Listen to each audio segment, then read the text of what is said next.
Laymen's evangelical fellowship స్థాపకులు దానియేలు గారు 1961వ సంవత్సరం డిసెంబర్ 23వ తేదీన చేసిన ప్రసంగము.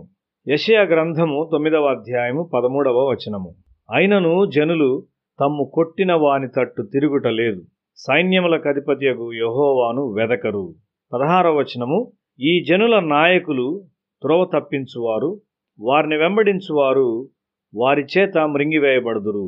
దేవుని నుండి ఇశ్రాయేలు దూరమైంది, శిక్ష కూడా దేవుని వెదకుటకు వారిని మార్చలేకపోయింది. వారి బోధకులు మరియు ప్రవక్తలు అబద్ధములు మాట్లాడుతూ ఉన్నారు.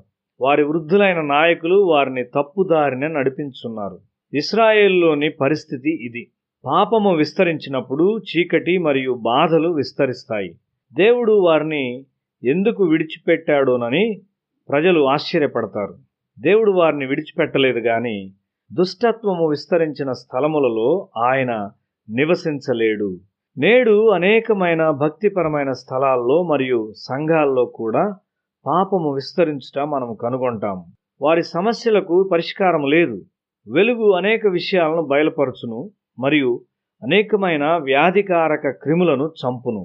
క్రీస్తు వెలుగు ప్రకాశించినప్పుడు దుష్ట శక్తులు పారిపోతాయి. వెలుగు తిరస్కరించబడినప్పుడు చీకటి శక్తిని పొందుకుంటుంది. మేము కూటాలు ఏర్పాటు చేసిన ఒక స్థలములో చాలామంది ఉన్నత పాఠశాల ఉపాధ్యాయులు పాపాన్ని విడిచి ప్రభు వైపు తిరిగారు. అయితే ఒక మనిషి మొండిగా వెలుగును వ్యతిరేకించి ప్రభు వైపు తిరగలేదు. అతని ఇంటిలో ఆకస్మికముగా మరణం సంభవించింది. అతని భార్య తన చెల్లెలి సమాధిని సందర్శించుటకు వెళ్ళింది. ఆమె తిరిగి వచ్చి తలనొప్పితో బాధపడుచు 24 గంటల్లో మరణించి తన బంధువులకు ఎంతో విచారాన్ని కలుగజేసింది. ఆత్మీయ చీకటి గల స్థలాల్లో కొన్ని నియమాలు క్రియ చేస్తాయి. అవి అటువంటి మరణాలకు కారణంగా ఉండును. దక్షిణ ఇండియాలోని సంఘములో ఎంత వెలుగున్నది! సంఘ నాయకులు దేవుని భయము గలవారై ఉన్నారా? చీకటిలో ఏదైనా జరగగలదు. పాపములో జీవించున్న మనుషులు మందిరములు కట్టి సంఘములో నాయకత్వాన్ని తీసుకుని వారిని వారు సంతోషపరుచుకుంటారు.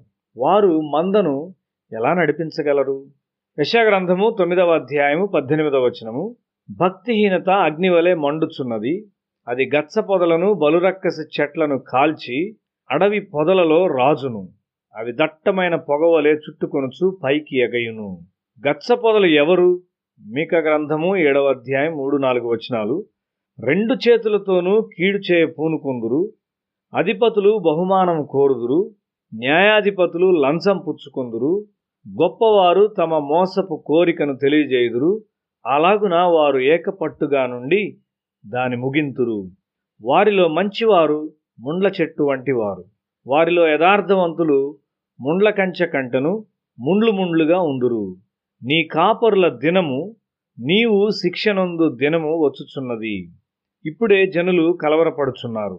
సంఘ నాయకులు సామాన్య ప్రజలు మూర్ఖులుగా దుష్టులుగా తయారవుచు పాపాన్ని కొనసాగిస్తూ ఉన్నారు. వీరే గచ్చ పొదలు. తరచుగా అక్కడ సత్యాన్ని బోధించు వారెవరూ లేరు. వెలుగు వచ్చినప్పుడు దుష్టత్వము బహిర్గతము చేయబడును. ఇతరులను ప్రక్కకు నడిపించువారు వారి సొంత దుష్టత్వం ద్వారా నాశనము చేయబడతారు. వారికి పరిష్కారము లేదు.